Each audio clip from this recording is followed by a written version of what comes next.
യുദ്ധങ്ങളിൽ ചിലപ്പോൾ ബോംബുകൾ പൊട്ടിത്തെറിക്കുന്നതിനേക്കാൾ വലിയ ശബ്ദമുയരുന്നത് ചോദ്യങ്ങളിൽ നിന്നാണ്. ലോകത്തിലെ ഏറ്റവും ശക്തമായ സൈനിക ശക്തിയായി വിശേഷിപ്പിക്കപ്പെടുന്ന അമേരിക്കയ്ക്ക് മുന്നിൽ വർഷങ്ങളായി ഉപരോധങ്ങളും ആക്രമണങ്ങളും സമ്മർദ്ദങ്ങളും നേരിട്ട ഒരു രാജ്യം എങ്ങനെ ഇപ്പോഴും തല ഉയർത്തി നിൽക്കുന്നു? പേർഷ്യൻ ഉൾക്കടലിന്റെ ആകാശത്ത് കത്തിയെറിഞ്ഞ അപ്പാച്ചെ ഹെലികോപ്റ്റർ ഇന്ന് ലോകത്തോട് ചോദിക്കുന്ന ചോദ്യം ഇതാണ്. അമേരിക്ക തിരിച്ചടിച്ചു, ഇറാൻ വീണ്ടും മറുപടി നൽകി. എന്നാൽ ഈ യുദ്ധത്തിന്റെ യഥാർത്ഥ കഥ മിസൈലുകളുടേതല്ല, മനോധൈര്യത്തിന്റെയും സഹിഷ്ണുതയുടെയും തന്ത്രങ്ങളുടെയും കഥയാണ്.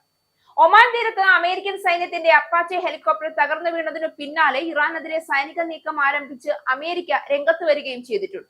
ഇറാന്റെ ഭാഗത്തു നിന്നുണ്ടായ അന്യായമായ പ്രകോപനത്തിന് ആനുപാതികമായ മറുപടിയാണ് തങ്ങൾ നൽകുന്നതെന്നാണ് US സെൻട്രൽ കമാൻഡ് വാർത്താക്കുറിപ്പിൽ അറിയിച്ചത്.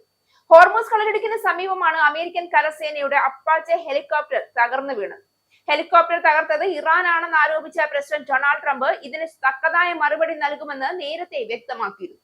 അപകടത്തിൽപ്പെട്ട 2 പൈലറ്റുമാരെയും രക്ഷപ്പെടുത്തിയതായാണ് വിവരം. മേഖലയിൽ സംഘർഷം കടുക്കുന്ന സാഹചര്യത്തിൽ US സൈന്യം ഇറാനിലെ വിവിധ കേന്ദ്രങ്ങളിൽ ആക്രമണം നടത്തിയതായാണ് റിപ്പോർട്ടുകൾ.